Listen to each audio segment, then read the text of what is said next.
All right, the time is now 6:02. The Board of Education will now reconvene in open session. Roll call. Mr. Hollinshead, Present. Mr. Lara, Present. Ms. Cabral, Present. Mrs. Cordero, Mr. Valencia. Present. Item A, report from closed session. Dr. McDuffie, do we have a report from closed session? Yes, we do. During closed session, it was recommended that the Board of Education accept the administrative appointment of Kelly Rodano, Program Specialist for Special Education, for the Special Education Department. The roll call vote was unanimous. Also, it was recommended to the Board of Education that they accept the administrative appointment of Armando Uribe, Director of Special Education. The roll call vote was unanimous. That's all I have. Thank you very much. For items B, C, and D, information was shared. Item B, introduction of interpreters. Tonight's interpreters are Cesar Ruiz and Susana Pineda. Greeting and support this evening is provided by Benji Alfaro. Item C, Pledge of Allegiance. We do not have any students doing the pledge this evening. Mr. Lara, would you mind leading us in the pledge?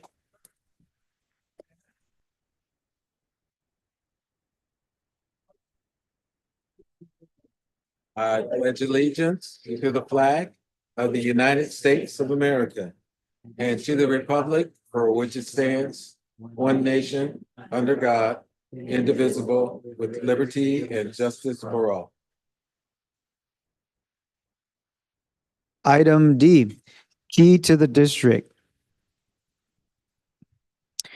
We will now have our key to the district presentation. Mr. Hollinshead will be presenting this evening's award.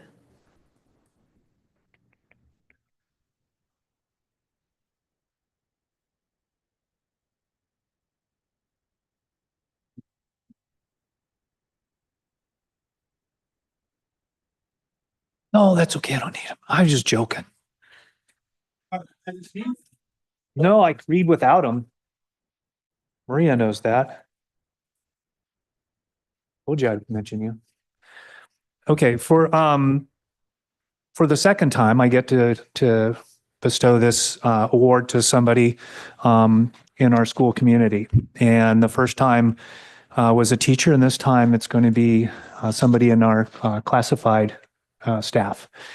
And I think, that's very fitting, as those folks are probably the ones who most oftentimes have the most close and intimate interactions and communications with our families. And so it was difficult to choose somebody, as we have so many amazing staff members. But I kept coming to this one person, and that person, Sandra Carranza.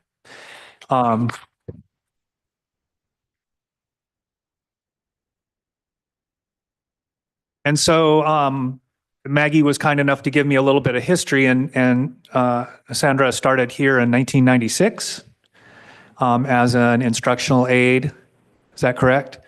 And then moved on to being a bilingual and bicultural aide.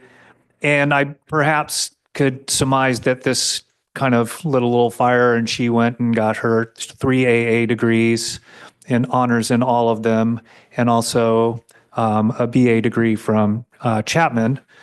And that really kind of helped, I think, to formalize maybe what she was doing, if I could kind of surmise that too. I asked for a little bit of input. I got a lot of input. There was no small number of people that wanted to contribute to telling me all about Sandra and what she means to them. Among them were Dr. Castillo Schiffer, the Marias, Cortez, Perez, and Hernandez Cafe, Cesar Ruiz, Melissa Gutierrez, and Benito Flores Ramirez. And the first one I read was Benito's, and it was very touching, and really spoke a lot to what the other folks said, but also in his own personal experience, in that really he felt like Sandra took him on when he first got here, Sandra took him under her wing and really helped him to become the person, as he said, the person he is today, and the interpreter and worker employee that he is today. So I felt like that really kind of captured things in a nutshell. Melissa, pages, and Tammy, pages, but the general really consistent message was of mentorship, of exemplary leadership and presentation. In other words, how she interacts with people and shows them that they're cared for and that they mean something. That her advocacy, not just for what she's doing or how she's doing it, but for the person that she's interacting with. And in that, people, especially Melissa, talked about her selfless dedication and her compassion. And so I could talk about some of her community things that she does outside to exemplify that as well. She's a volunteer for Santa Barbara County Court appointed special advocates, or CASA. She's assists children in the foster care system. And from 2019 to 2023, she volunteered in the Ethics and Standards Committee of American Association of Interpreters and Translators, and in that she assisted in the research and creation of a code of ethics and standards of practice for education and interpreters and translators. And that's really kind of the nuts and bolts of it. I think for me,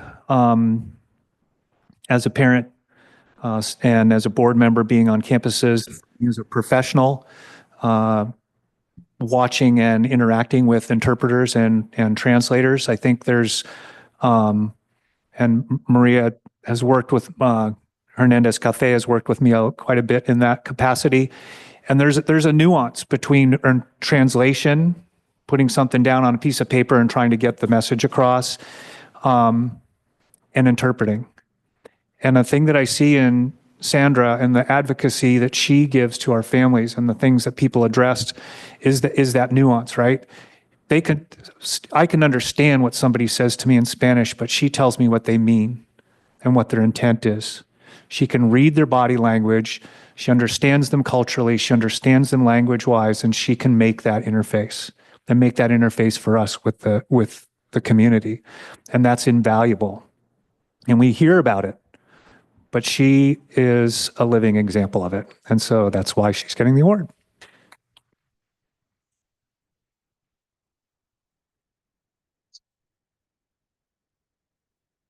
Do you have something to say, Ms. Sandra? It opens no doors.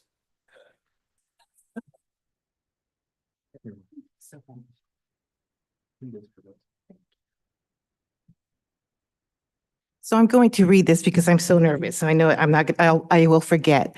Thank you, Mr. Hollingshead, for those very kind words.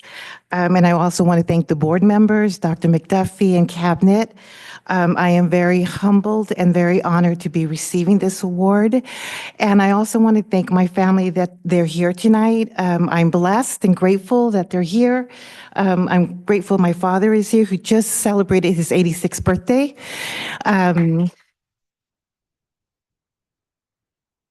Thank you to my dear friends, colleagues, and coworkers. Again, I am very honored to receive this tonight. Thank you.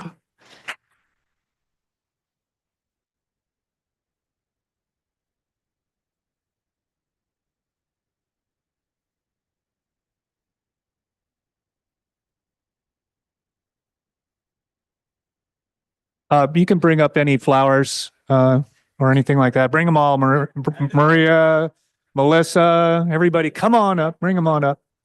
Pile that love on. Oh yeah, service. It's an act of love.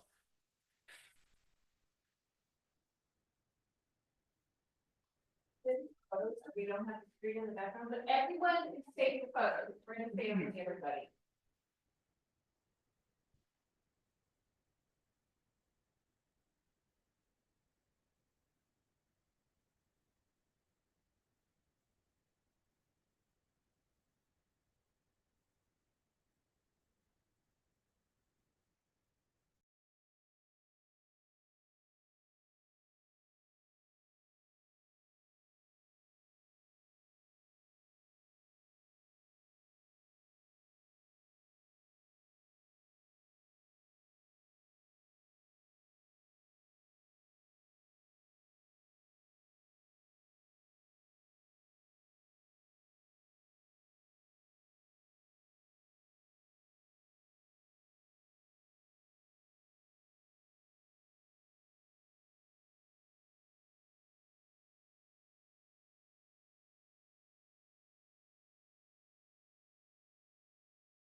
All right. Testing, testing. Item 8, public comment period, open session. The public comments are intended for members of the public to address the Board of Education on items involving the school district. Such testimony shall be limited to 3 minutes each, 450 words per person subject, and 15 minutes total for each topic. If an answer to a specific question is requested, the board president will, if appropriate, direct administration to respond in writing. This is just a reminder to all speakers and presenters to be mindful when speaking at the podium and not speak too quickly so that our interpreters can increase accuracy and keep pace with our Spanish and Mixtec speaking audience. Do we have any non-agenda public comments this evening, Dr. McDuffie? No, we do not. We do not have comments on nor off the agenda. Thank you very much. Item 9, approval of agenda as presented. May I have a motion to approve the agenda as presented? So moved. Second. It is moved by Mr. Hollinshead and seconded by Ms. Cabral to accept the agenda as presented. Roll call. Mr. Hollinshead, Aye. Mr. Lara, Aye. Ms. Cabral, Aye. Mrs. Cordero, Mr. Valencia. Aye. Motion passes. Item 10, consent items. Actions proposed for the consent agenda are consistent with adopted policies and approved practices of the district and are deemed routine in nature. They will be acted upon by roll call vote in one motion without discussion unless a member of the board requests an item be pulled from the consent agenda for further discussion. Items pulled from the consent agenda will be voted on separately. May I have a motion to approve the consent items? I'll go ahead and move for the consent items. Second. It is moved by Ms. Cabral and seconded by Mr. Hollinshead to approve the consent items as presented. Roll call. Mr. Hollinshead, Aye. Mr. Lara, Aye. Ms. Cabral, Aye. Mrs. Cordero, Mr. Valencia. Aye. Motion passes. Item 11, action items. Item A, Resolution 24-06, approving the absence of board members from meetings of the Board of Education. Dr. McDuffie. Yes, thank you, President Valencia. The attached resolution must be adopted in order to compensate board members for absences from board meetings to perform services outside the meeting for the district if the board member was ill or on jury duty, or the absence was due to a hardship deemed acceptable by the board. Board colleagues, are there any further questions or comments? Seeing none, may I have a motion? I'll move to adopt resolution 24-06, approving the absences of board members from meetings of the Board of Education as presented. I'll second. It is moved by Mr. Hollinshead and seconded by Mr. Lara that the Board of Education adopt Resolution 24-06, approving the absences of board members from meetings of the Board of Education as presented. Roll call. Mr. Hollinshead, Aye. Mr. Lara, Aye. Ms. Cabral, Aye. Mrs. Cordero, Mr. Valencia. Aye. Motion passes. Item 12, discussion items. Item A, 2024 CASP and LCAP data. Dr. McDuffie. Thank you, President Valencia. Good evening, board members. I'd like to take a moment to provide a brief overview of our CASP and the LPAC student achievement scores. These scores have been made available to individual districts, including ours, as well as the County of Santa Barbara. While we await the state's official release of scores in the near future, we'll ensure to update the board when that information becomes public. Lori Grock, Director of Teaching and Learning Supplemental Programs, will share data from the California Assessment of Student Performance and Progress, CASP, and summative English language proficiency assessments for California LPAC tests administered in the spring of 2024.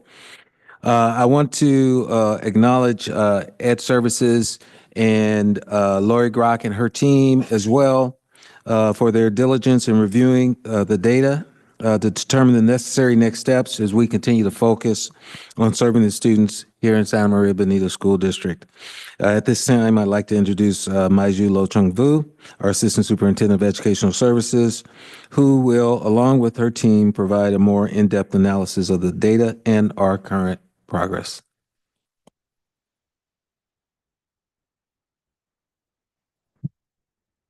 Good evening, board members, Dr. McDuffie, cabinet, members of the community. This is going to be a joint, a team effort from Ed Services in presenting our data. We're going to start off with Director of Teaching and Learning Supplemental Programs, Director Lori Grock. She will be sharing the data. And then Gina Danley, who is the coordinator of Teaching and Learning Core. She and I will support that with what we are doing at Services to support our students in Santa Maria Bonita School District. So, Lori Grock.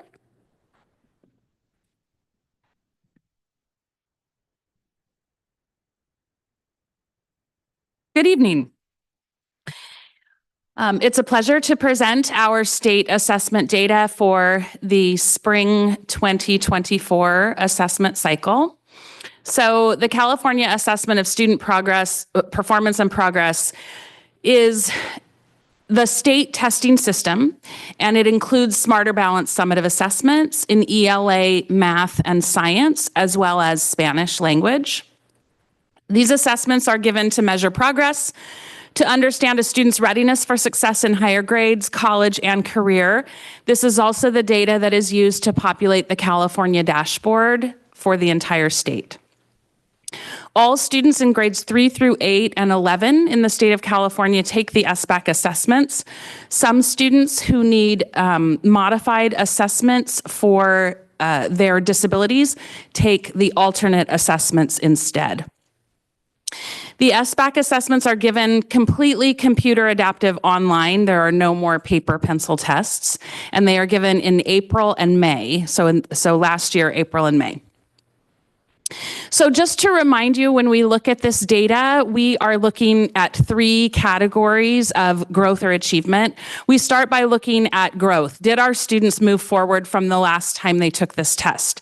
So as a 4th grader, did I score higher than I did as a 3rd grader? As a 7th grader, do I score higher than I did as a 6th grader? That is a baseline assumption that if we've given them a year of instruction, they should grow in that year. Then we look at adequate growth, and on the SBAC assessments, adequate growth is defined as moving 1 performance level. So if I was an overall 2 last year, I want to move to an overall 3 this year. If I was a 1, I want to move at least to a 2. If I was a 3, I want to maintain that 3 or move to a 4, and the same with a 4. And then finally, we get to the ultimate goal, which is for all of our students to be college and career ready. So that's defined as achievement, meeting proficiency. And so those are the students who meet a 3 or a 4 overall on their assessment. The SBAC ESSA requirement completion rate for each district, each school, each grade, and each student subpopulation is 95%, and we met that criteria across all of those categories. So for growth, again, growth is defined as a student moving 1 or more points on the overall scale score from 1 year to the next. In ELA, 65.89% of SMBSD students had growth. In 2023, a year ago, that rate was 63.48, so a moderate improvement in growth. For math, 62.29% of our students had growth, and that rate the year before was 61.86, so again, moderate growth. And in science, because they do not take the test every year, it's only in specific grade levels, there is no calculation of growth from 1 year to the next. For adequate growth, as I said, we define that as a student moving 1 achievement level or maintaining a proficiency level of 3 or 4. For our students in Santa Maria Bonita in English Language Arts, 35.75% of our students had adequate growth, meaning that they moved a level from 1 year to the next. In 2023, that rate was 34.34%. In math, 24.37% of our students had adequate growth. And in 2023, that rate was 23.46. So a very, very minor decrease. And again, in science, we don't calculate because they skip years. So as Dr. McDuffie said, this data has been released for the districts and for the county, but not the state. So I've provided for you here the calculation of students in each of the 4 levels and how they compare on the right to Santa Barbara County. So in Santa Maria Bonita School District, 24.89% of our students met or exceeded the standard for ELA, meaning that they scored an overall 3 or an overall 4. This was an increase of 0.5% over our previous year data. Compare that to the Santa Barbara County overall rates of meeting or exceeding the standard for ELA of 39.85, which for the county was an increase of 0.68%. In math, our students, 16.47% of our students achieved proficiency, met or exceeded the standard for math, which was an increase of 0.65% over the year before. And compare that to Santa Barbara County with 28.93% of students meeting or exceeding the standard for math. And that for the county overall was an increase of 0.49% from the previous year. This is an ELA trend analysis by overall level for multiple years, going back to 2016-17. So you can see the bottom section in orange is the level 1. The yellow is level 2, the green is level 3, and the blue is level 4. So when we are reporting in that donut style, we're taking the blues and the greens together. So you can see that you can see our trend line over time. There is no data in 1920 or 2021 due to testing being canceled for the COVID closure. This is our math performance over multiple years. And then we like to look at our individual student groups to try to identify gaps for specific students. So again, growth and adequate growth. For overall, 65.89% of our students had growth, but you can see the breakdown by disaggregated student groups. The number in parentheses in the right-hand column is how many students are in that group. So you can see some of our N sizes are very large. Our free and reduced price lunches, our FERPL or socioeconomically disadvantaged indicator, was a very large group at 7,556 versus very small groups such as our foster youth at 32. So you have to take that into account when you're looking at overall percentages, but you can make that comparison between the individual group and the overall growth of the district at the top. And so this again is for ELA, and then the same calculation for achievement. Our foster youth, that number was suppressed because it was not an N size that could be reported without identifying the students who met that achievement rate. For math, the same calculations, the same student groups, very similar numbers depending on how many students took the test overall. And then math achievement as well.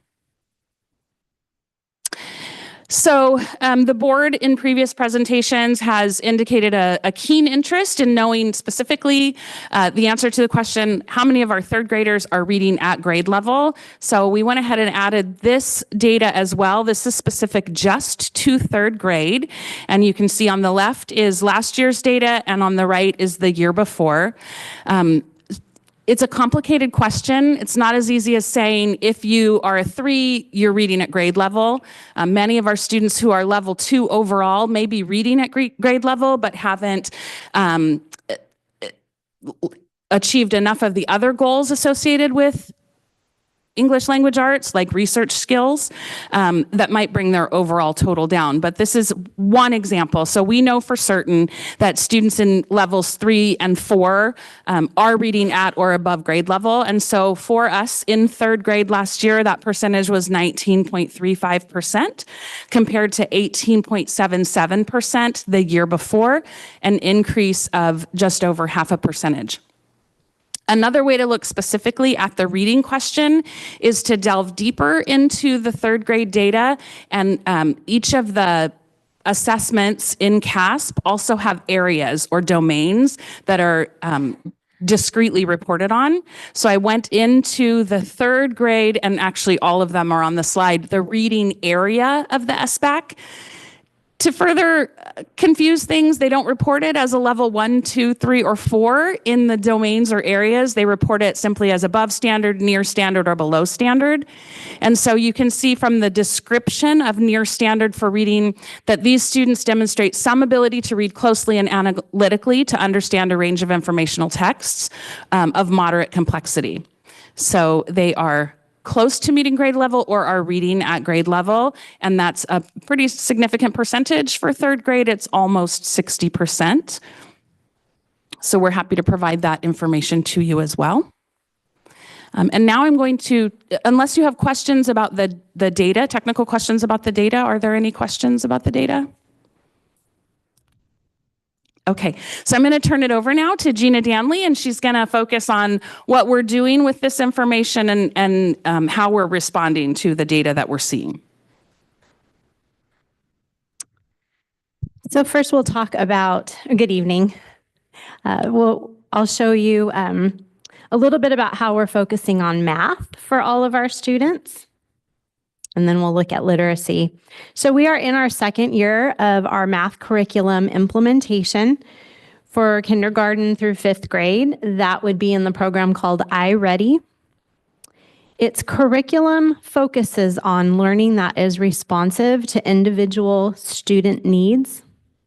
It is relevant and challenging learning that results in deeper understanding. It provides real-world problems where students understand the math computation and the why behind the how. It builds internal motivation. There's a component called My Path that is personalized to every student where they're at. And for that component, it matches their level and their skills and builds on those starting with where they're at. But it also really focuses on giving students an opportunity for productive struggle so that they can exercise self-determination.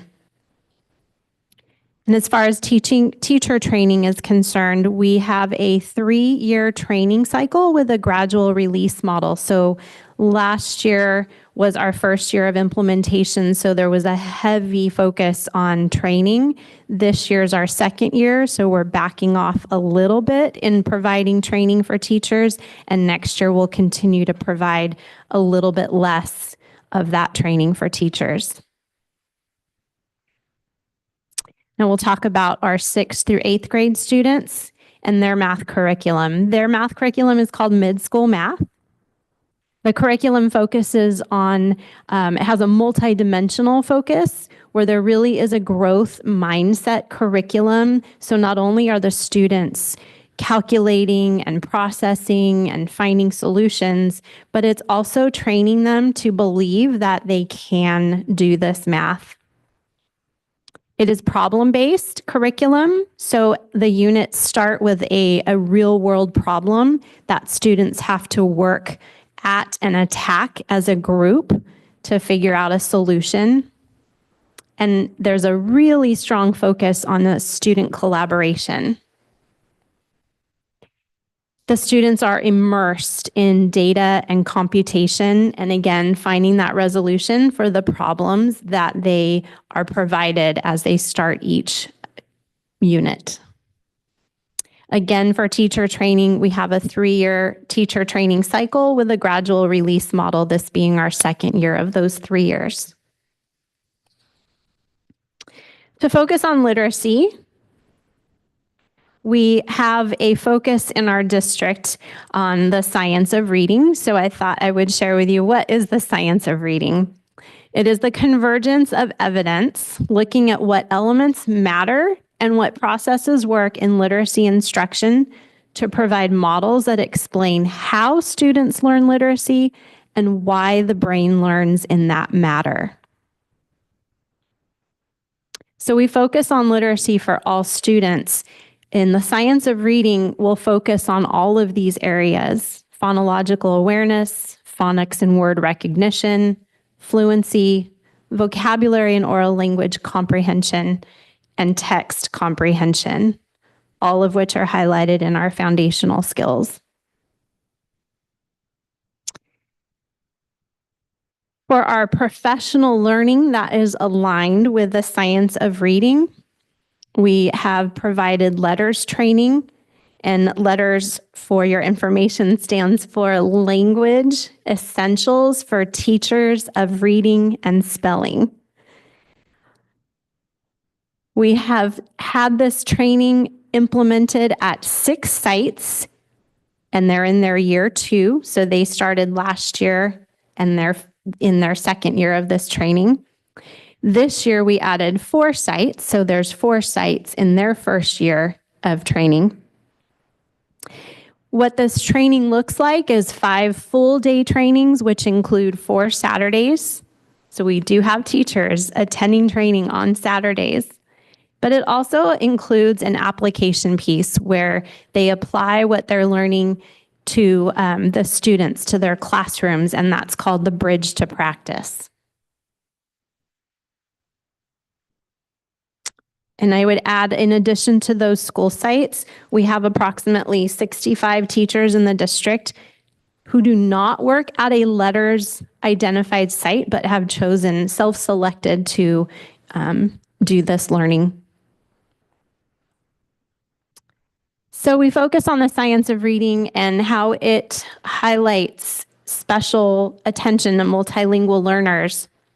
It really focuses on vocabulary development, word recognition, language comprehension, phonics instruction, and culturally responsive instruction, as well as validating the linguistic repertoire. And to support our continued learning, we will continue training and implementation in these literacy strategies. We'll continue with math adoption training and implementation into our 3rd year next year.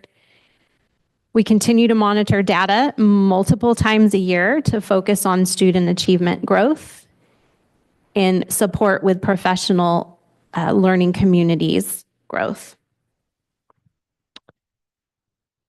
Before I turn it over back to Lori, are there any questions? Can you tell us a little bit more about the professional learning communities and how those are going? Sure. So it's kind of a partnership at most of our school sites who are identified as a letters site, that we have West Ed who comes in and they do training with them on PLC communities, so professional learning communities, the whole process behind collaborating around academic growth focused on student learning. And so they come in and they help the sites to process that letters learning and the application in grade level teams. That's how we focus on that. And what feedback have we received from our staff at this point in terms of how well that's going? So I was able to attend at the end of last year. The culminating activity was all the school sites that were in their first year of letters training. They came together and had, if you will, a celebration of everything that they did for the year. And I popped around to each school site, and every single teacher was to present their journey in that group and where they started and where they ended up and what they learned along the way. And from what I heard, my personal experience was that it really helped transform what they thought about teaching, but really built on their teacher efficacy. For example, I heard teachers saying they, for the first time in their career, got the opportunity to sit in another class and watch another teacher teach and learn strategies from another teacher. So it opens up and provides all these opportunities that they maybe haven't been afforded in their past. Thank you. Yeah, that's great news. And let's continue to monitor that feedback, more maybe some qualitative and quantitative data, so that we can continue to do this well, these PLC, these professional learning communities. Thank you. Yeah, thank you. You're welcome.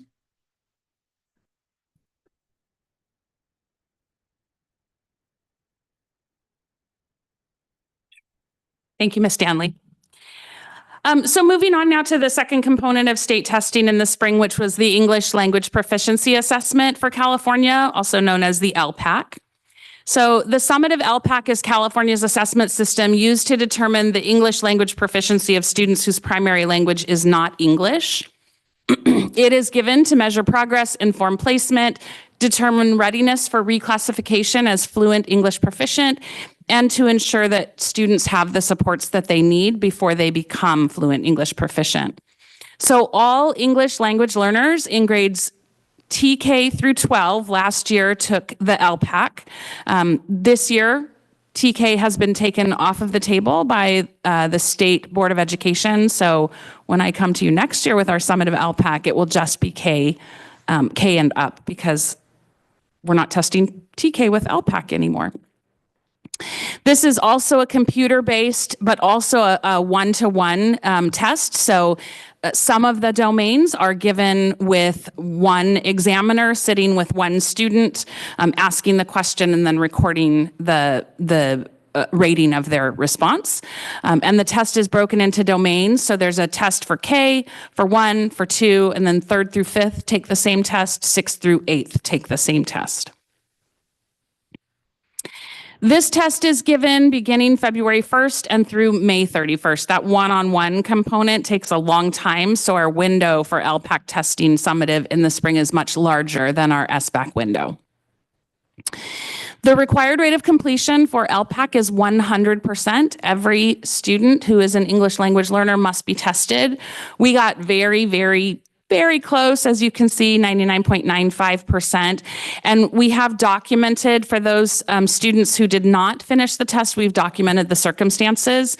The two biggest circumstances that we have and that everyone in the state of California has with completing 100% of these assessments is chronic absenteeism and medically fragile students who are out for an extended amount of time, as well as movement. So if a student is in our district from February 1st, even if they leave before we test them, and we have until May 31st to test them, so if they leave before we get them done, they're recorded as a non-complete for us. So reminding you that the summative LPAC overall scale scores are divided into ranges as well, levels 1, 2, 3, and 4. We look at growth, adequate growth, and achievement. For growth, it's the same method of calculation as we use for SBAC, and that is that a student moved 1 or more points since they last took the LPAC exam. So our English language learners, 83.43% of them had growth. That is compared to the 2023 rate of 88.96. It is important to remind you, I think, that the LPAC is different than the SBAC because once the student takes the LPAC summative, if and when they score an overall level 4, they go through the process of redesignation as fluent English proficient and they don't test again. So whereas in SBAC, ideally, when you get to a 3 or a 4, you sort of stay there at that achievement level, and that kind of brings all of our averages up. With LPAC, as soon as you hit the mark, you're out of the pool, and new language learners are coming in all the time. So it's much harder to calculate a consistent growth or achievement over time. For adequate growth, we calculate the student moving up at least 1 level. However, in addition to the 4 overall levels, 1, 2, 3, and 4, the state also provides what they call LP levels, English Language Progress Indicators, and those go from 1 to 2 low to 2 high to 3 low to 3 high to 4. So there's actually 6 levels that they can move through. So we calculate adequate growth as moving 1 LP and not necessarily 1 overall level. So with that calculation, 45.99% of our students had adequate growth on the summative LPAC. And then again, achievement is a student score of an overall level 4 on the LPAC summative. That is the needed measure in order to be considered for reclassification. And then there are other indicators as well, a parent consultation, a teacher consultation, and an academic score as well. So a 4 is our achievement level. And for us, 9.4% of our students achieved proficiency. In 2023, that rate was 12.82 for Santa Maria Bonita, and the county rate was 11.34%. So again, the donut shows you the levels of proficiency from level 1 to level 4. In Santa Maria Bonita School District, 9.4% of our students were proficient or at a level 4, compared to Santa Barbara County at 11.34% proficient. For Santa Maria Bonita, this was a decrease of 3.42% over the previous year. For Santa Barbara County, this was a decrease of 3.38% over the previous year. This is our trend analysis by overall level. You'll notice that we don't have the gap for the 2 years of COVID because some LPAC testing did occur. The COVID closure happened in the middle of the window. And so if we looked at the end size of each of those years, it would be much smaller for those 2 years, but there were students who were tested in the year after the emergency closure when we were on modified alternate returns with protections. There was an alternate assessment that was authorized by the state of California. So that is your trend analysis over time. Looking at our student groups, so remembering, first of all, that this is a student group in and of itself because it's all of our English language learners. But if we break that group down even further, we can look at students who are long-term English learner, i.e. students who have been in school for 6 or more years and have maintained or gone lower in their LPAC. Those are defined by the state as long-term English language learners.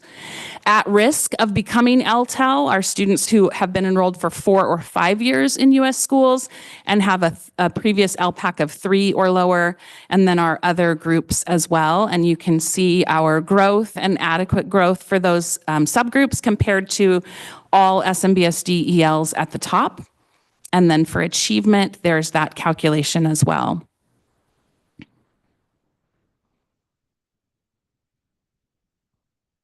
Are there any questions about the data?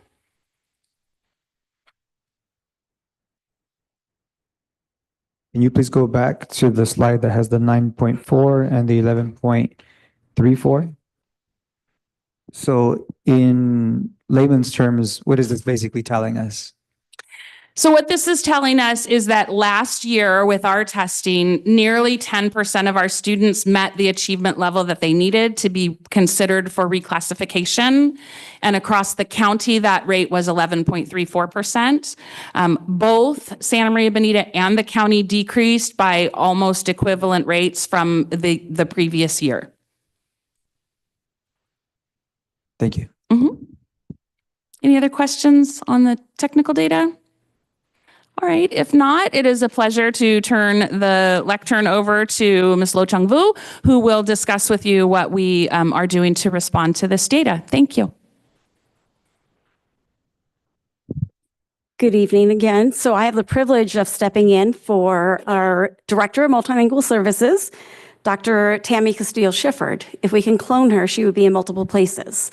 But she's not able to be here with us this evening because she is up in Sacramento at a migrant meeting that she cannot miss. So I am stepping in for Tammy and will not be able to do the service that she would be doing if she were here, but I'm going to do my very best to do that. Just to start off, I learned a piece of data that is not up on here today that kind of put things into perspective as we think about our EL students here in Santa Maria Bonita. So this morning, we had our weekly Leadership Academy session with all of our principal, and the topic today was around our multilingual students, and Dr. Tammy Castillo shared some data with us. So when you think about all the districts here in the state of California, the number of EL students in each of those districts ranking from highest to lowest. Number 1 at the highest is LA Unified at 114,500 students, EL students. So LA Unified. Santa Maria Bonita is at number 11. The other districts between the first and Santa Maria Bonita, San Diego, Santa Ana, Oakland, San Francisco, Fresno, Garden Grove, San Bernardino, Long Beach, Elk Grove, and then Santa Maria at 11. All of those other districts ahead of Santa Maria are all unified districts. So they're TK-12. They're huge. And Santa Maria is number 11 at an elementary district. And so if you can imagine, if we were a unified, we factor in our high school as well, our number at a little over 9,000 students in Santa Maria Bonita What that tells us, the majority of our students here in Santa Bonita are EL. And so as many of you know, last spring, we established a multilingual department so that we can be really intentional and focus and address the needs of our EL students here in Santa Bonita. And so what Lori was able to share with you is just some data of where we are today. And we acknowledge that we have a lot of work to do. We have a lot of work to do, and it isn't just the multilingual department that is responsible for doing that work. It is all of our responsibility. And so the next couple of slides, I'm going to take my glasses off. I can't see you really well, but I've got some notes, and I want to make sure that I'm able to communicate some of the key points of what we are doing here in Santa Maria to address the needs of our multilingual students.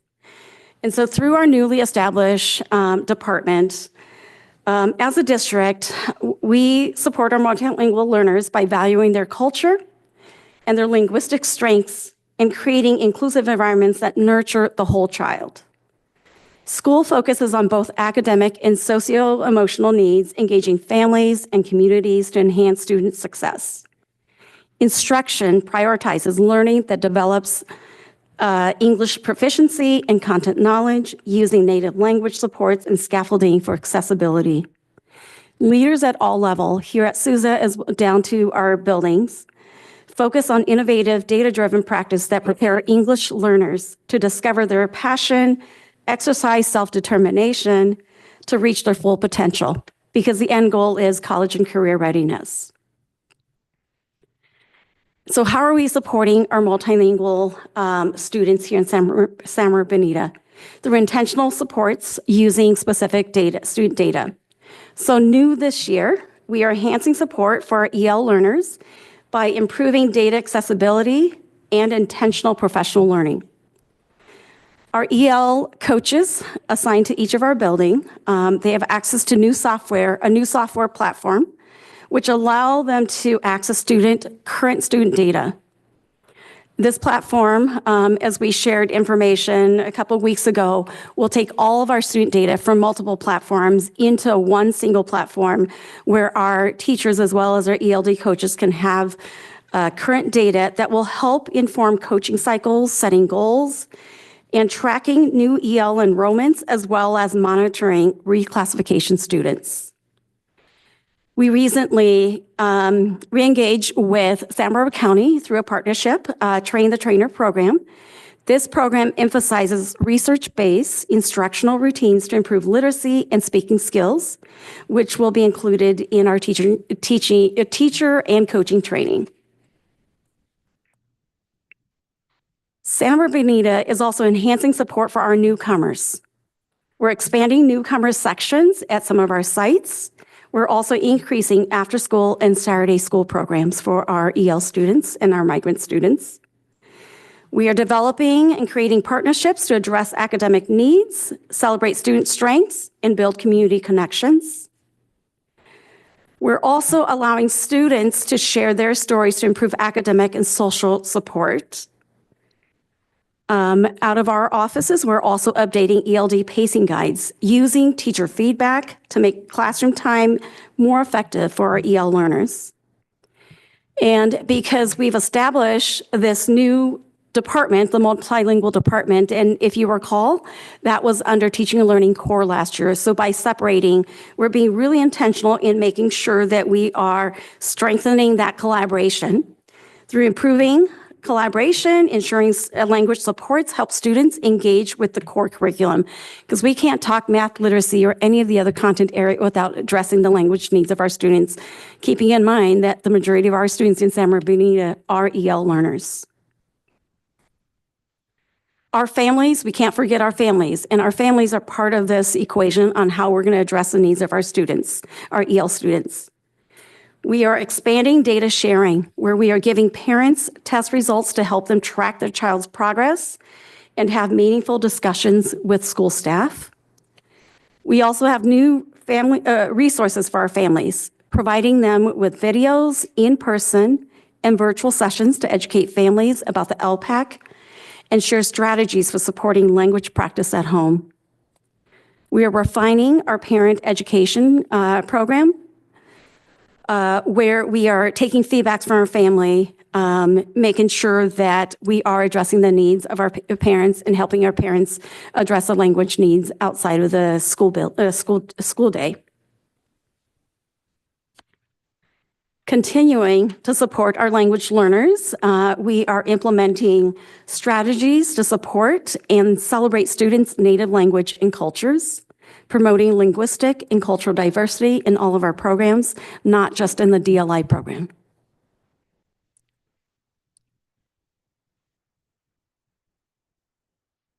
So beyond classification, I know we touched a little bit about that. How do we continue to support the students who have been reclassified?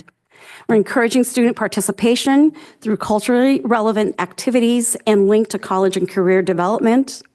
We're expanding our partnerships, collaborating with local institutions like Cal Poly and community organizations to offer resources that help support students explore their passion and their purpose, just beyond the basics of math and reading.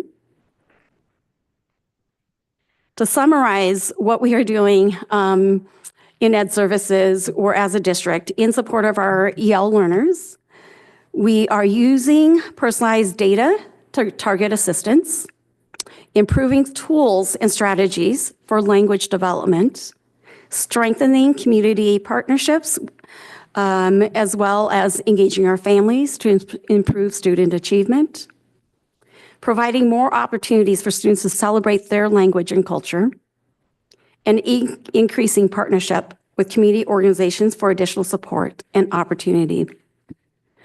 So with that, we are ready for any additional questions that you might have for us. Thank you very much. Ms. Cordero?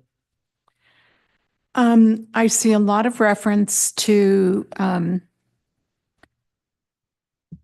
opportunities to focus on their primary language and culture. My question is, at what point do we help our immigrant families assimilate into the culture of America to learn about our practices, to help them learn English, and to become citizens? How do we facilitate that? Thank you for that question. And I'm going to respond to that question based on my own experience as an EL learner. So as a child coming to this country at the age of 6 with no English language and being put into EL classrooms. And at that time, pull out, right? So I wasn't even in a classroom with my peers learning English along with them.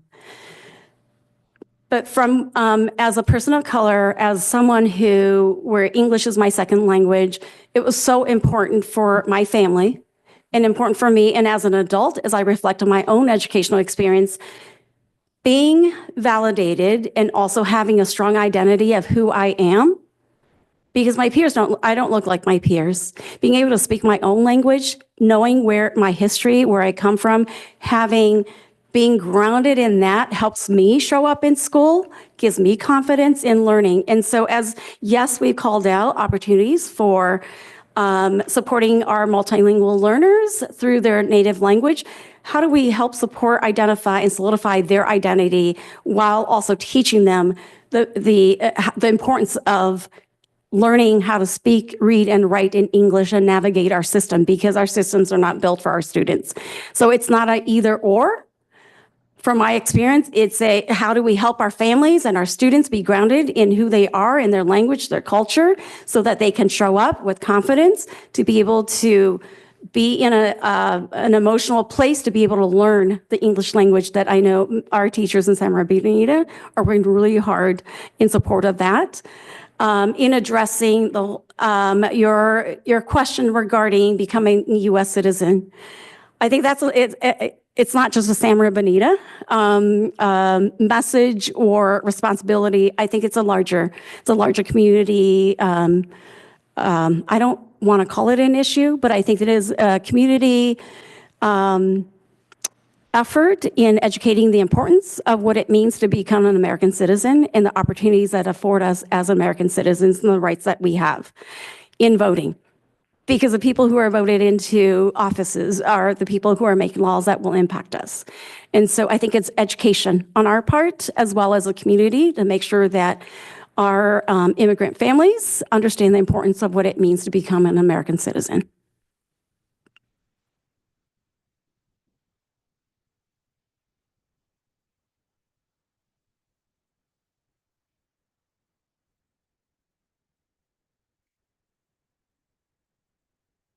So you meant, there was with the review of the programs in letters and math. There's support for the teachers, and that's how we're supporting our teachers and moving forward.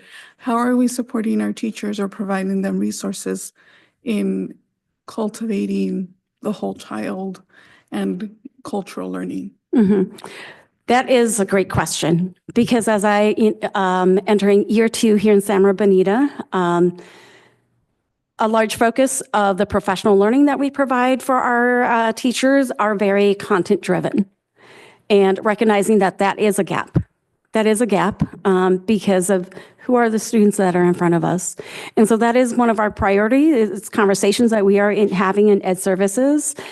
How do we integrate the cultural pieces? Because we often talk about culturally responsive instruction, but what does that look like? Because it is not just books that reflect our students. It is just not the celebrations every month that we do. It's deeper. From my understanding, here in Santa Bonita, before my arrival, there has been some work around Zared Hammond's, her book, Culturally Responsive Teaching in the Brain, which speaks to what is culturally responsive instruction. And that there's the deep culture and the shallow culture. And I believe that what we are often easy to see, easy to go to, is the shallow culture of the quick celebrations, making sure that our books represent our students. But to really get to impacting student learning is the deeper culture of understanding who our families are, the family dynamics that structure belief systems, so that we can check our own biases about how we show up. Because I may be among American women. If I'm a classroom teacher, none of the students look like me. And I need to understand where they're coming from, their history, their culture, language, as well as their beliefs, so that I can make sure that the way I'm addressing them is going to meet their needs, so that I can develop those relationships. And when I have those relationships, learning can happen. So we have work to do. Yes. When you speak about meeting the needs of the whole child, we think about their social emotional needs as well. And so an effort was made this year to adopt and implement a new curriculum, and it's called Second Step. And it runs from grades TK through 8th grade. And then it has been, there's a time in the instructional minutes called out to address this curriculum in the classroom every day, every week. And I just want to make sure that that was added as far as meeting the whole child. Thank you for that, Gina. Other questions or comments from the board? Okay, I'll go next. I appreciate the context that you all are setting for our children. I appreciate you incorporating the research and what it says around how is it that we create stronger academic outcomes. Because I have yet to read anything in the literature that suggests that by assimilating our children into one norm of what we think an American is beneficial to our students. Part of what makes our education system wonderful is we are public institutions that serve a multitude of people from different backgrounds. And so I appreciate you grounding us in that work, because I might have an opinion about what I think might work, but it's nice to be able to lean on the research and what various professors and academics and what does this look like in practical grounds as well, not just the theory, but the practical part. And so we know that it's this and that, right? I've never met a child or a family that doesn't want to learn English, right? That doesn't want to learn about the culture here, but it should never be at the expense of the culture of our children. that is culturally harmful, that is culturally destructive. That is what puts our young people in stressful, tense situations, as opposed to being able to know that they're validated when they come here, that we accept them. That's one of our missions and our values is including every child. Yes. And so I appreciate you grounding us in that work of Ms. Hammond, and I know that we've been exposed to other folks as well. I know the folks in Orinda are also, Yes. getting us to see, our potential biases, and we all have them. Right. Right. So how do we recognize them to not hinder or harm our children? Because if we're not aware of them, that's what could happen. And I could be just as guilty of that as an educator if I'm not aware of my biases. My follow-up question is, what is our goal? What does success look like for our young people? We saw some data that we know we want to see improved. Yeah. So there's a couple of quick questions, but I'll start with that one. What does success look like for us? What is our target? Yeah. What is our goal? So I think overall, our goal is to make sure that our students, unfortunately, in public education, we are measured by these standardized tests, but we know that that is a snapshot in time when the students take this test. It doesn't really define who our students are. And so if we're really just judging San Maria Bonita students based on these test scores, it is not a true representation of who we are. It is one indicator. So our goal in San Maria Bonita really is to align what we do with the mission of San Maria Bonita, and that is to help every child flourish. We want to improve student performance while focusing on that whole child, the social emotional, the academics. We want to improve student performance, encouraging them to discover who they are, culture, language, their passion, interest, purpose. This morning, Dr. Schiffer was sharing stories because one of the things that we have been doing with our newcomer is collecting their stories, because as adults, when we know each other's stories, I think we see each other in different light. We build compassion for each other. And so how do we extend that to our students, our newcomers? And we're having our newcomers tell their story.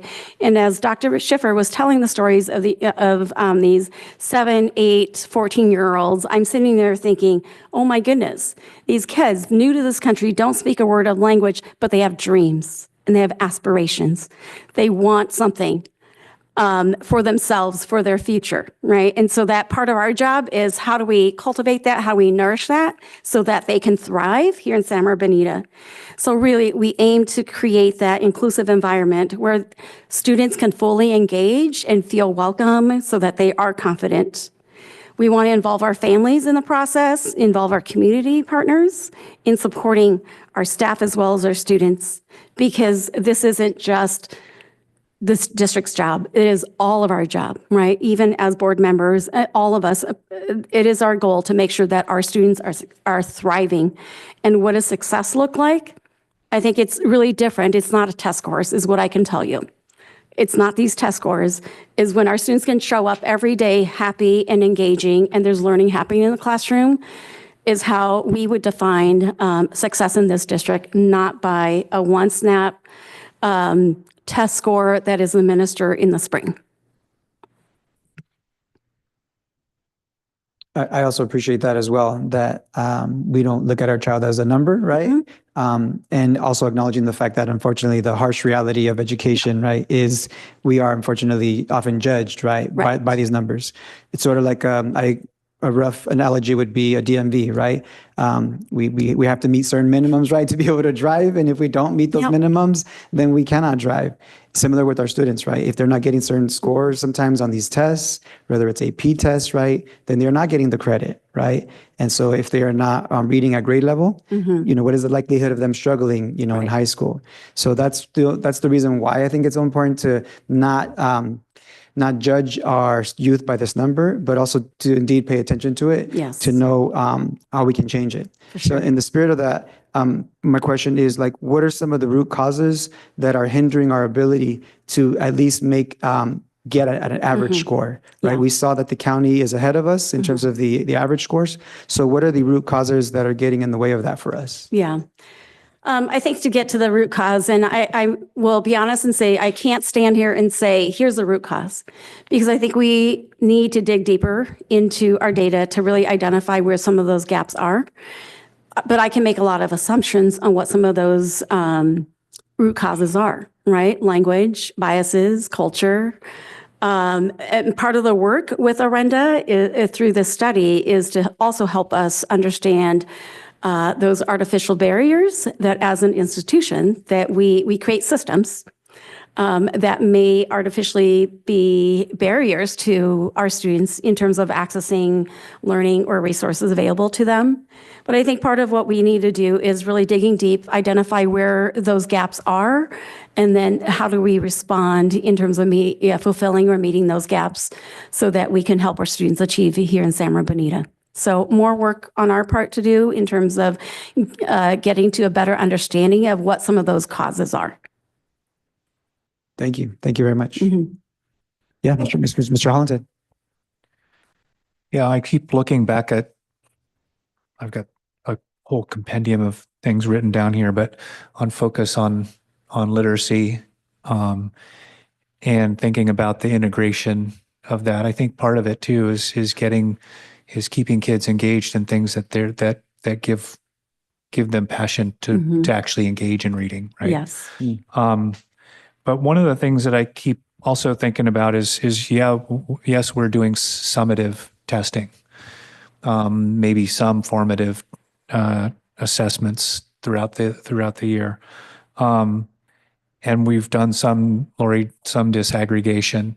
But I also think the difficulty in most of this are the variables that we really can't account for in a test, whether it's a snapshot in a day or what have you. What we can control or what we can assess is the efficacy of some of the things we're doing. And whether it's good or not good, if we have 10 out of 17 sites doing the letters training, then you kind of you do have a little bit of a comparative sampling. And so I think there are places like that we can mine some data that's really essential and meaningful to see. I mean, I guess that's kind of what Orenda is doing, right? But I think that's one of the ways that we can evaluate ourselves. For sure. In addition to evaluating the students. And I think that's part of the problem too, is we're afraid of evaluating ourselves and what that might show. So I think we need to be really honest in reflecting, how we're doing. Yeah. But that also, I just was going to say that, in addition to disaggregating out to grades and schools, Yes. we can look at something like that. Yes. And I will say that we are starting to do some of that, knowing that we have 10 of our sites going through letters training, 6 of them year 2.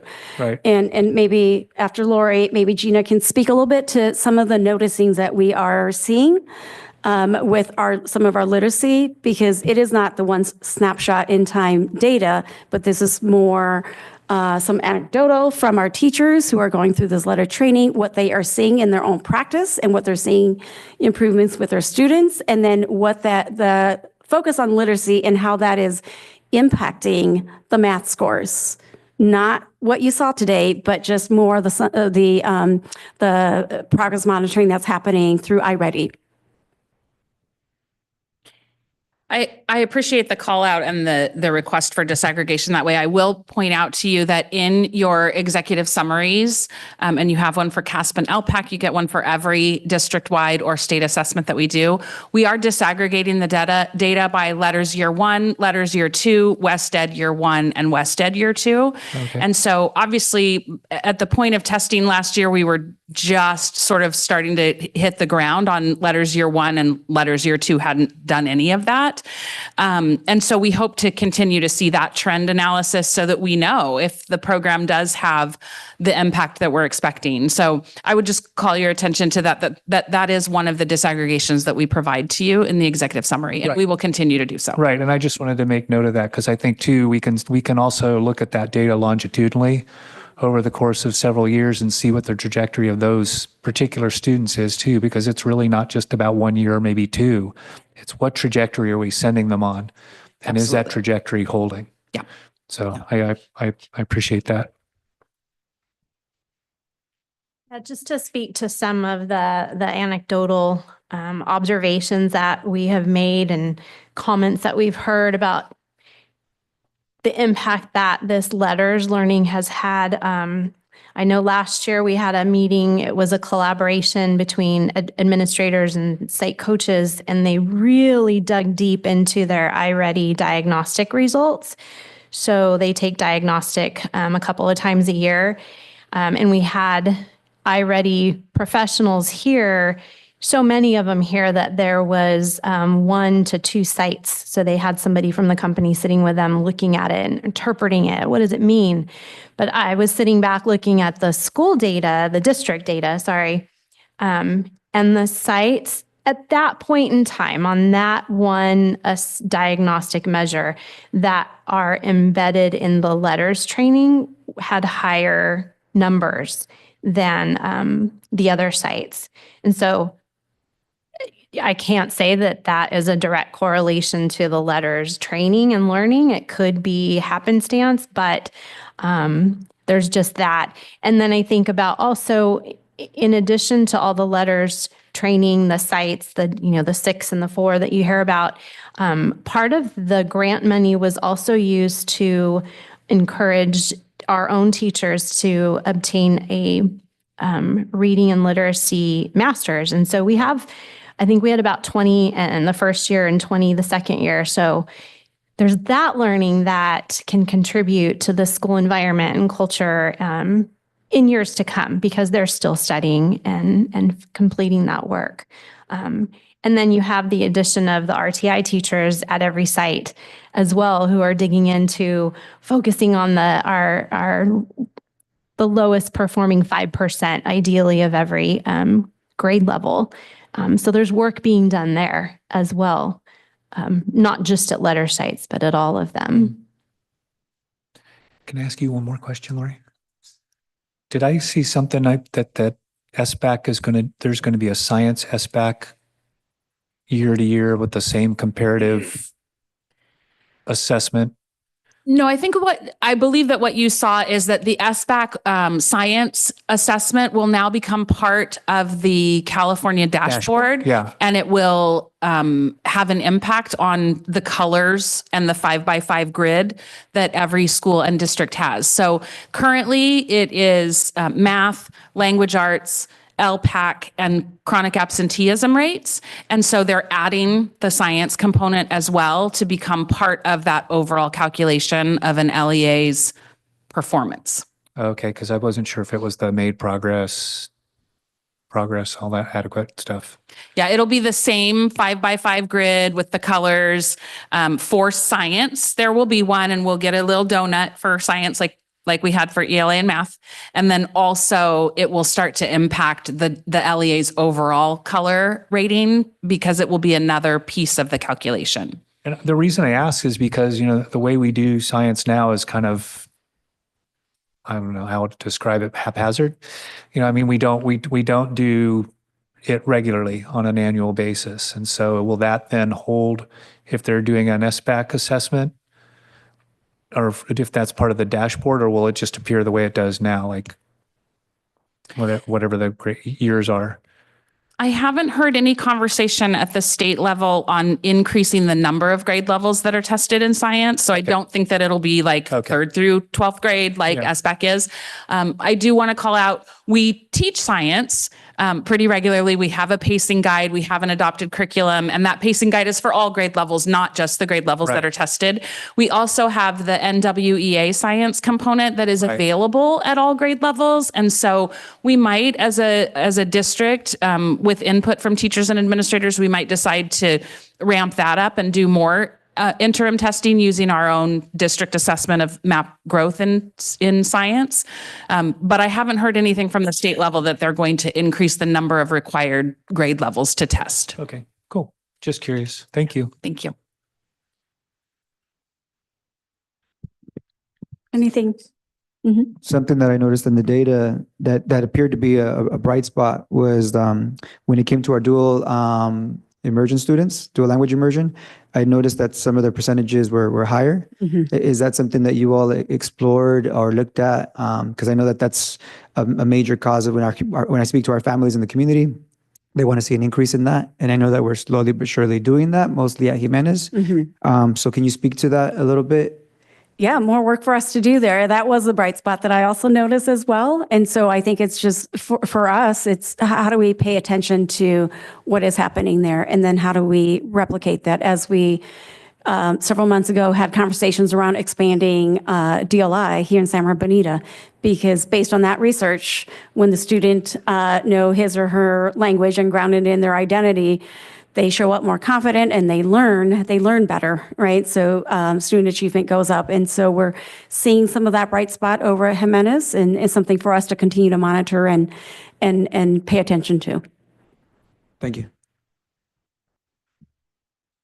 Yeah, and just, I know that the DLI program can be an exemplary thing, but one of the things that I have read also recently is that if you look at the districts that follow the state biliteracy roadmap, if they're following the roadmap and they're implementing, in some cases, SEAL principles early on, where they're following through with some of those things that may be what's part of what's making a difference at DLI, some of that positive mindset, asset-based mindset, that's really making a difference as well.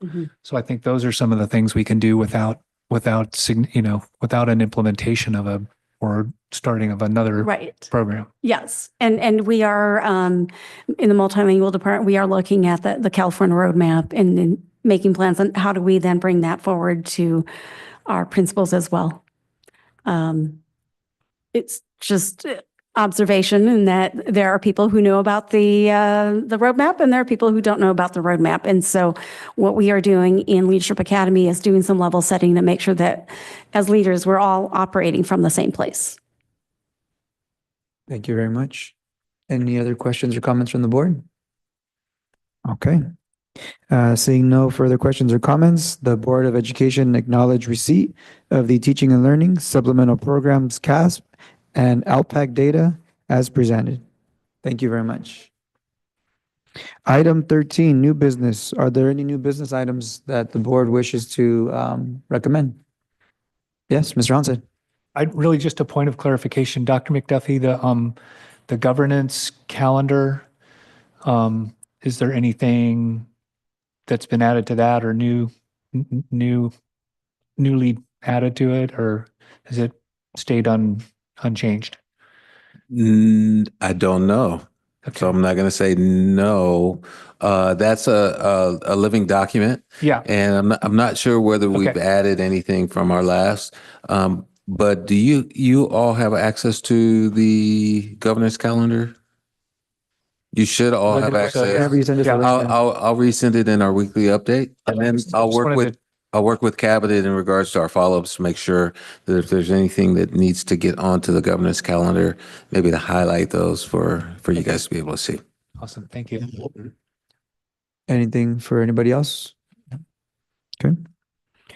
Thank you very much. Item 14, board and superintendent reports. Anything for you, Mr. Hollinshead? I saw how short this meeting was going to be and I wrote a whole bunch. No, I'm just kidding. Sorry. No, I received some, as we all did, a note from Dr. Castillo Schiffer on what's going on in her department. And one of the things she described was, or had illuminated, was the projects that kids are doing in the classroom on Hispanic Heritage Month. And I thought that was really great. She and I exchanged some things, and hopefully we'll get to hear what some of those students found out, or some of the people that they were able to look up. And when I looked at the banner kind of behind it with the depiction of the different folks there, I realized that one of my childhood heroes was one of those people. And so I just wanted to kind of maybe talk a little bit, kind of live what I've asked her to do, and have the kids come and tell us a little bit about somebody who was recognized in Hispanic Heritage Month. But one of my childhood heroes, who I saw there, was Roberto Clemente. I saw him play in Pittsburgh when I was a young man because my mom's family is from Pittsburgh. But one of the things about him is he was the first Afro-Caribbean Latino to do a lot of things, a lot of things in major leagues, and was a staunch advocate for people of color, starting in the 50s when he was a teenager and came into the minor leagues and then the major leagues. He was the first Afro-Caribbean Latino inducted into the Hall of Fame, and they changed the time limit for doing that because he was awarded that posthumously 6 months after he passed.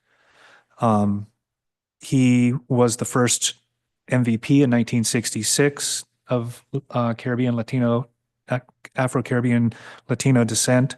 He was the first winner of the World Series MVP in '71. And he was the first to compete in a World Series in 1960.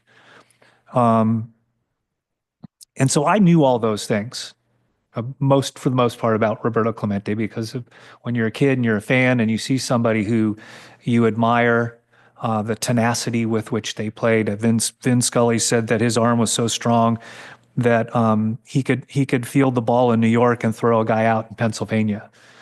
So I also found out today he was a javelin thrower as a youth, which really made me even like him more, right? But so I knew all those things, and for me, the devastation of his passing was because of those things, and I knew him as a great ball player, somebody who I admired in that respect. But if you don't know the story, there was a very large magnitude earthquake in Managua, in Nicaragua, in 1972.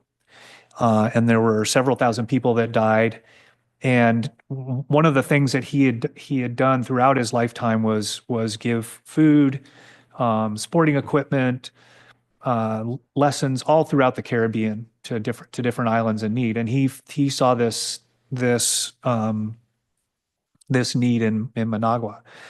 And so he assembled 4 planes full of items that they were in need of, and also $150,000 in cash, which in 1972 was a lot of money.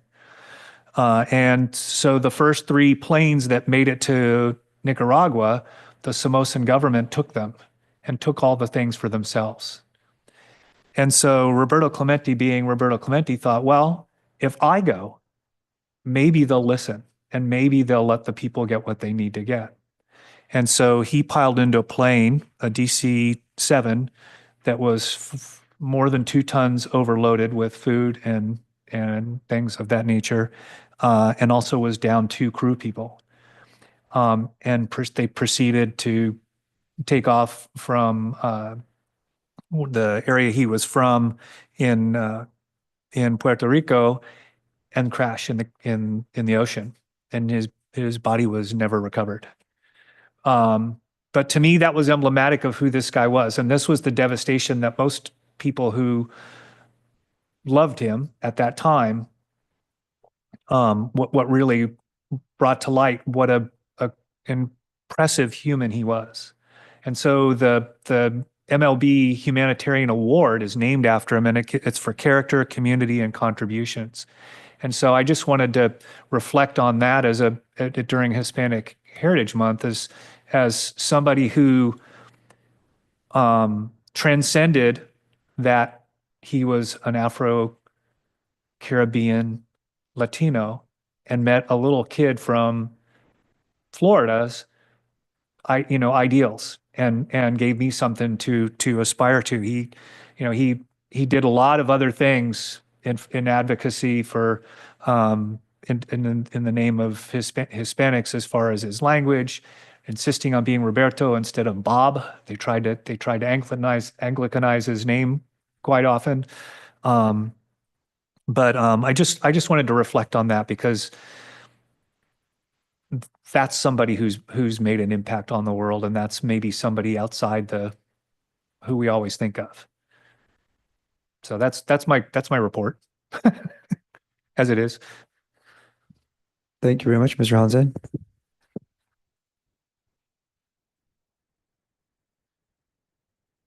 All right. I just want to take a moment to say thank you to all of our district staff at all levels. The season feels like the season is changing. I feel like folks have been working with our students for a couple weeks, and so the fatigue, I think, is normal, I think, at this time. I see it with my students in the classroom, our former students from our district, right, that are now in my classroom.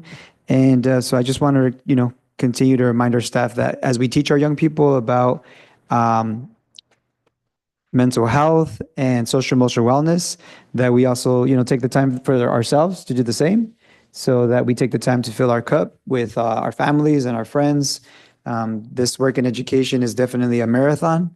And so I want to encourage all of our staff to be good to themselves and to be good to each other, so that we can help our young people thrive, as we know that they can when we have their back and when we have each other's back.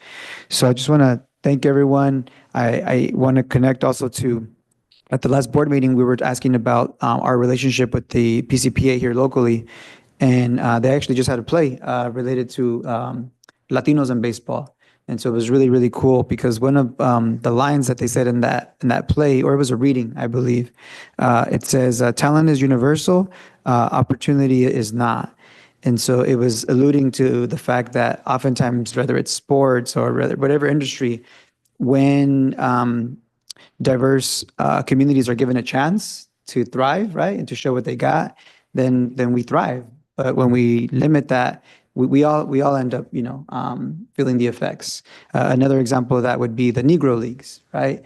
Now those statistics are beginning to show up in the sports data. And so some of those folks that were unrecognized in the past are now finally having their opportunity to shine. So that's wonderful that, it's taken some time, unfortunately, to get to this place. But, I'm so glad to see that inclusivity, that diversity is beginning to be honored, because that's, I think, a big and wonderful part of our country, is all these different people from all these different countries helping us become, an even more wonderful country. So thank you very much for that history lesson, Mr. Allen said, that acknowledgement of Hispanic Heritage Month. We know that 95% of the young people in front of us every day are of Latino descent, of Hispanic descent, of indigenous descent. And we know from the research that when they see themselves in what they learn, they are more likely to be engaged academically. When they have staff members that come from where they come from, there is an increase in their graduation rates. I mean, this is proven with data. So there are many wonderful reasons to support this mission of inclusivity, to make our society the just one that we would like to all live in. So thank you so much. That will conclude my board comment.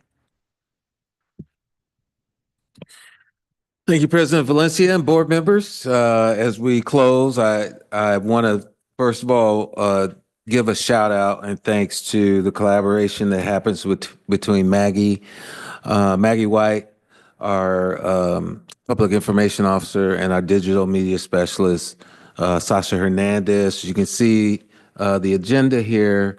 They just have done a wonderful job. This is a Hispanic Heritage Month celebration at Robert Bruce Elementary, and they have a cover, a little bit about the cover back here. Ballet Folklorio dancers from Robert Bruce perform for the students and staff during a cultural celebration assembly and in honor of Hispanic Heritage Month. So, as you were speaking about Roberto, I was thinking that one of these young ladies here will grow up and inspire someone like Roberto inspired you as a child. So I appreciate those comments. Last Friday was the first gathering of our new student leader and advisory team. The 6th and 8th graders participated in some grounding activities, really learned from and were led by student ambassadors from Allen Hancock College. Our students also just began to start learning the basics about our school district and how this organization runs and the responsibilities of others here. I was able to welcome them this past Friday and discuss the importance of their voice and their advocacy as being young people here in Santa Maria Bonita. And so it was exciting times. I'm looking forward to their voice being heard here at the district office as well as in their individual schools. Community schools meetings have been held over the past few months, and it really is an opportunity to give our students and our families and staff an opportunity to provide input about what they like to see in a community schools, what that looks like. The purpose of the meetings is really to gather information for a needs assessment, that next step in this period. Jose Segura, our community schools coordinator, has really provided some good information and parameters for moving forward with this innovative project. And there'll be a similar meeting held at the Santa Maria Library on Monday, September 30th from 12:30 to 1:30 for our partners in the community, actually, to learn about this initiative and see where and how they can support our schools and students. So it's kind of a flip from what we've been doing or what Mr. Segura has been doing. Lunch will be provided. I don't know if this is in the weekly update, but we will put in a weekly update for you guys to look at. Want to just also say that our elementary flag football season has started. I'll be attending some of those games, and I'll also have that in our weekly update for you guys to have a schedule for our flag football. Football is in the air. And cheerleaders, of course, I know. But when we talk about football, we don't talk about football and you don't talk about the Raiders and then, okay, well, anyway. But I get your point because they're all our kids. Finally, I wanted to end about our students, and I want to thank Maiju and the educational team, Lori Grock, Gina Danley, and not even those three who were actually here, but Dr. Castile Schiffer. Also want to thank Mr. Mark Palmerston.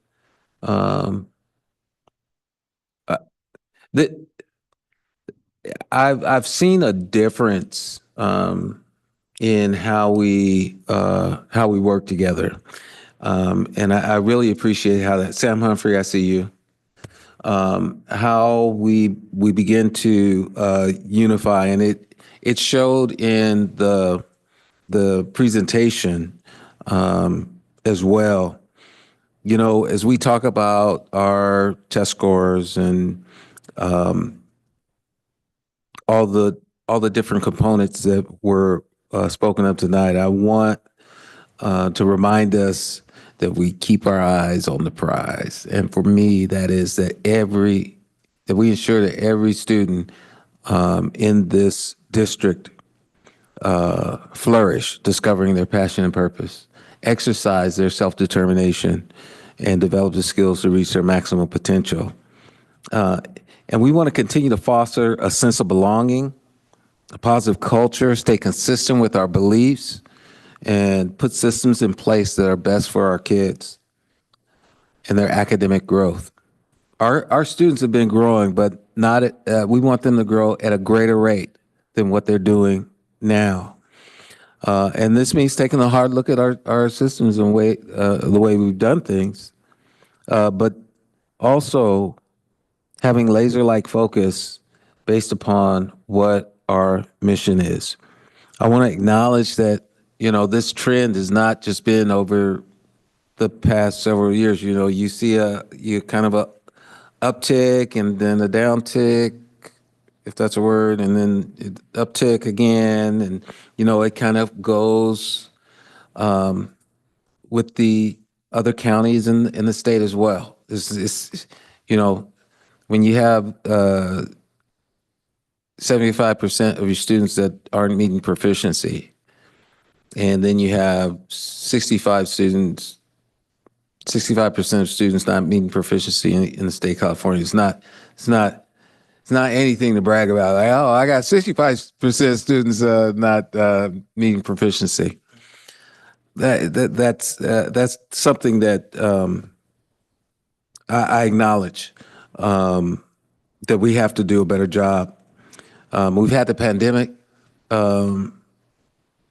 It's certainly been a challenge, but it's not the root cause of our students' low achievement.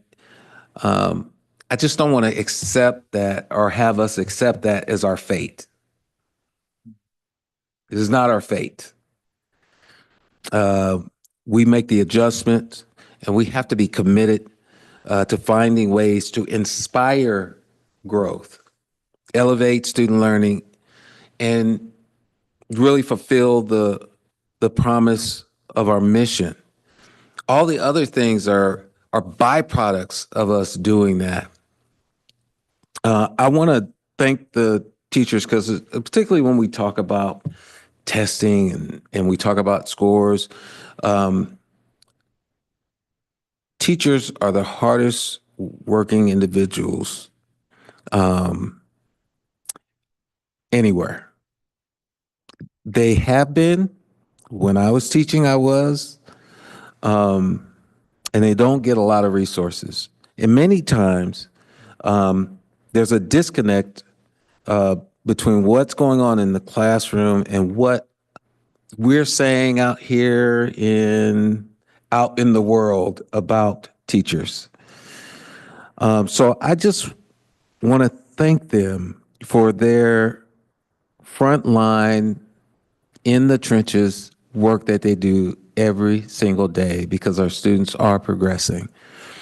Our instructional assistants that are in the classrooms each and every day, I want to thank them for the work that they do. And I just want everyone to understand, again, that one of our beliefs is that a unified community inspires hope and faith. And so we do these wonderful things individually, expertly. We do these individual things, and we have to understand that we are one. That we have to be unified in order for us to reach our mission. And we will continue to do that. I see that happening in our district office, in our Ed Services team, in human resources. And I just feel joyful about that, and that we continue to move in that direction, because we are not going to see 75% proficient students overnight in a year. But we just have to continue to unite as an organization, as a family, to continue moving forward for what's best for our students. I know I've been rambling, and so again, I want to thank everyone, including this governing board, for the work that you do for this community and for this school district. It's important. And so with that, that's all I have. Thank you very much, Dr. McDuffie. I definitely do not think you're rambling at all. I think you're getting at the heart of the matter, which is, I think why you're doing such a wonderful job in reminding us of those things, of the big picture. So thank you for your leadership in that area. Thank you for also inspiring that hope and faith that you're talking about, because we recognize so much of our staff are the ones doing the day-to-day work with our young people, right? But we also set the tone for what that looks like. That's our job, right, as a governance team. So if we believe in our staff like we believe in our youth, then we're going to go very, very far together. So thank you so much for that. Item 15, adjournment. The next regular board meeting of the Santa Maria Bonita School District will be held on Wednesday, October 9th, 2024. There being no further business before the board, may I have a motion to adjourn? So move. It is moved by Mr. Lara and seconded by Ms. Cabral to adjourn the meeting. All in favor? The time is now 7:46.